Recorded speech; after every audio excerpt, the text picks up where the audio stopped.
નમસ્કાર, હું દીપલ. આપ જોઈ રહ્યા છો ગાંધીનગરની સૌપ્રથમ web news channel live Gandhinagar. તો આવો નિહાળીએ આજનું જીવતું ધબકતું ગાંધીનગર લાઈવ ગાંધીનગરની નજરે.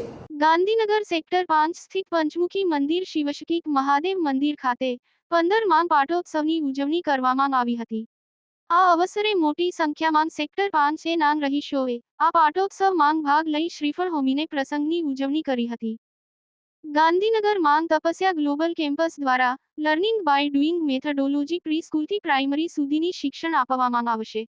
આગામી જૂન 2024 આ પ્રકારની પદ્ધતિ અમલમાં મૂકનારી તપસ્યા ગ્લોબલ સ્કૂલ ગાંધીનગરની સૌ પ્રથમ શાળા બનવા જઈ રહી છે, જ્યાં અંગ્રેજી અને ગુજરાતી માધ્યમમાં નવતર પ્રણાલીથી અભ્યાસ કરાવવામાં આવશે.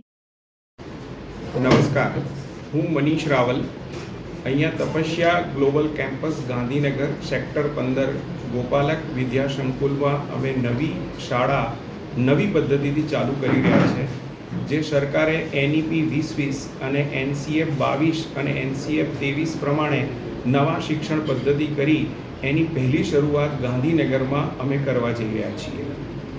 આ શરૂઆતની અંદર પ્રાઇમરી સેક્શનની અંદર બાળકોને ભણાવવા માટે સ્પેશિયલ NEP પ્રમાણે અમે પુસ્તકો બનાવ્યા છે, જે શ્રી ગીજુભાઈ બધેગા, કે જેને મૂછાળી માં કહેવાય છે, એને બાળકો માટે 100 પુસ્તકો લખ્યા.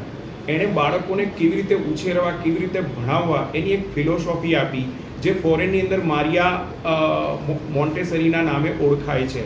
પણ એ મારિયા મોન્ટેસરી પણ ગીજુભાઈ બધેગાની જે પદ્ધતિ છે એ ફોરેનમાં અપનાવી રહ્યા છે. તો આપણે આ શાળામાં Montessori base pre school system લાવ્યા છીએ, જેની અંદર બાળકો ભણવા સાથે રમે છે અને એના રમકડા ભણવાના બનાવેલા છે, અને એ રમકડાઓથી બાળકોને ભણાવવામાં આવે છે, જેથી એમના લોંગ ટર્મ મેમરીમાં જાય. કેમ કે બાળક નાનું હોય ત્યારે એનું જે મગજ છે એ 90% ડેવલપ થઈ જતું હોય છે, અને ત્યારે જ જો બાળકોનું ધ્યાન રાખવામાં આવે એટલા જ માટે સરકારે જાદુઈ પિટારો બહાર પાડ્યો છે, કે જેમાં 52 એવા રમકડા છે કે જે પ્લે વે મેથોડોલોજીથી છોકરાઓને લર્નિંગ બાય ડુઈંગથી કરવામાં આવે તો બાળકોના બ્રેનનો વિકાસ થાય. આપણા જે બ્રેન હોય છે એમાં એક સેન્ટરની અંદર હિપોકેમ્પસ હોય છે, જે હિપોકેમ્પસમાં મેમોરી સેલ્સ જે છે એ ઉદ્ભવતા હોય છે, અને એ મેમોરી સેલ જોડે જે સિનેપ્સ જોડાયેલા હોય, તો એ જે સિનેપ્સ છે એ ડિસિઝન અને વિચારની આપલે કરતા હોય છે, અને એની સ્પીડ વધારે હોય છે. એના કારણે આપણે બાળકને કહી શકીએ કે આ બાળક હોશિયાર છે, તરત જવાબ આપે છે, ડિસિઝન લઈ શકે છે. તો આ હિપોકેમ્પસ ક્યારે ડેવલપ થાય, તો એના માટે બાળકને પ્રેમથી, એને અનુકૂળતા પ્રમાણે વ્યવસ્થિત સમજી વિચારીને જો શિક્ષણ આપવામાં આવે તો એ સફળ થતું હોય છે. એની સાથે અમે ધોરણ 1 થી 8ની અંદર maths lab, science lab, English lab, robotics lab અને કોડિંગ લેબ બનાવી છે, જેમાં મશીન લર્નિંગ, આર્ટિફિશિયલ ઇન્ટેલિજન્સ અને ભગવદ્ ગીતાના શ્લોક છે, દેટ ઇઝ અ વૈદિક ચેટિંગ, એ અમે કરાવીએ છીએ. બાળકનું લોજિકલ માઇન્ડ ડેવલપ થાય એ માટે અમે અબાકસ અને વૈદિક મેથેમેટિક્સ પણ ચાલુ કરીએ. ઉદ્ગમ ચેરિટેબલ ટ્રસ્ટ અને પારસમણી ફાઉન્ડેશનના સંયુક્ત ઉપક્રમે વાર્તા વૈભવ શિબિરનું આયોજન ગાંધીનગર સરકારી પ્રાથમિક શાળા સેક્ટર 8 ખાતે 5 દિવસ સુધી કરાવવામાં આવ્યું હતું. આ બાળ વાર્તા શિબિરમાં ગાંધીનગરના 100 બાળકોએ ભાગ લીધો હતો. વાર્તા વૈભવ શિબિરમાં વિષય નિષ્ણાત તરીકે વાર્તાકાર રાઘવજી માધડ, કટાર લેખકો ડોક્ટર જય ઓઝા, પુલક ત્રિવેદી, ધર્મેન્દ્ર ત્રિવેદી, સંજય થોરાત, જ્યારે અન્ય વાર્તા કથન માટે ભૂમિકા જ્ઞાની વૈભવ ગુપ્તે દ્વારા રામાયણ, મહાભારત તેમજ જીવન ઉપયોગી બોધવાર્તાઓ આ બાળકોને 5 દિવસ સુધી સંભળાવી હતી. જાણીતા કઠપુતળી મેકર ચાંદની ઝાલા લામાએ કઠપુતળીથી સરસ મજાની વાર્તાઓ કીધી હતી.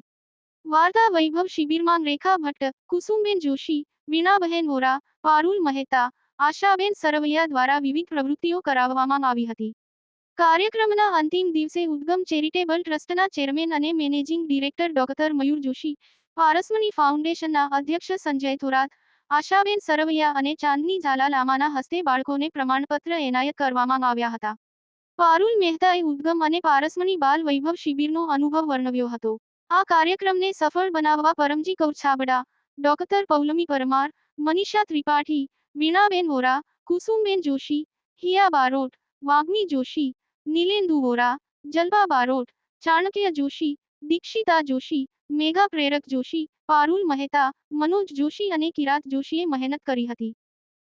Vihaan care and support centre, ART centre, IRCTC centre, Vatsayan કેન્દ્ર અને SSK સંપૂર્ણ સુરક્ષા કેન્દ્ર ગાંધીનગર ઓડિટોરિયમ ખાતે તાજેતરમાં કાનૂની સાક્ષરતા શિબિર, કાનૂની શિબિરનું આયોજન. વિશ્વ એઇડ્સ રસી દિવસ, HIV/AIDS અધિનિયમ 2017ના ઉપક્રમે કરવામાં આવ્યું હતું, જ્યાં પેરા લીગલ વોલિયન્ટર સુધીર દેસાઈએ આ વિષયક જાણકારી આપી હતી. આ કાર્યક્રમમાં પુરુષ અને મહિલા દર્દીઓ પણ વિવિધ HIV/AIDS સંબંધિત કેન્દ્રોના સ્ટાફ સભ્યો પુરુષો તેમજ મહિલાઓ હાજર રહ્યા હતા. તો દર્શક મિત્રો, આપે અનુભવ્યો ગાંધીનગરનો ધબકાર. આપની આસપાસ બનતી આવી જ ઘટનાઓની જાણકારી અમારા સુધી પહોંચાડવા માટે સ્ક્રીન પર દર્શાવેલ નંબર પર વોટ્સએપ દ્વારા અથવા ઈમેલ ID પર મેલ કરીને આપ અમારો સંપર્ક કરી શકો છો. ધન્યવાદ.